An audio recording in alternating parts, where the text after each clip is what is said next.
It's the 12th of July 2020.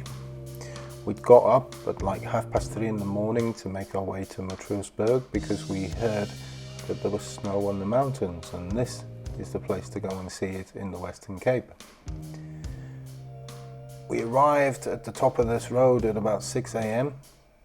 and we sat in a solid queue the whole way to the gate until about 11.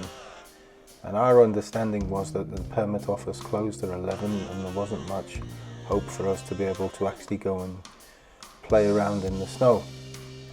But also the sun was getting quite warm and that the snow was beginning to melt. Now we're coming back along this road, which on the way down was frozen over. Now it's turned into a bit of a mud, slimy dirt road.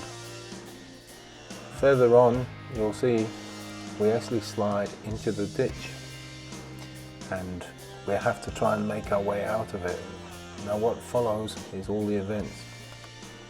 As we're making our way up this road, the car just decides to have a mind of its own and just veers off left into the ditch, and it's about to happen now. I was lost at what to do, but I was convinced that I could probably drive it out just by driving straight. If you take a look at the ditch in front, it is clearly an escape route, but the car just wasn't playing along. I keep trying, but the problem just seems to be getting worse.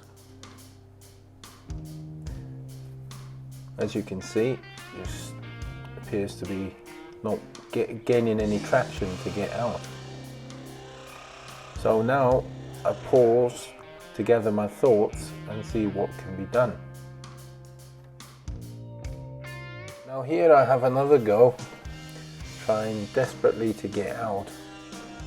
And again, the car is not playing along. And then I come to a standstill. There was this young guy who was offering support and trying to give me assistance and advice, and one of his recommendations was to turn off my dynamic traction control, which I'd not considered. And looking back, that's what I should have done right from the start, because the traction control on the vehicle was interfering with my progress forward. At this point, I managed to drive out after taking off the traction control, but you can see the surface was still not giving me any traction. And I'm glad I managed to bring the car to a halt before colliding with the father and child.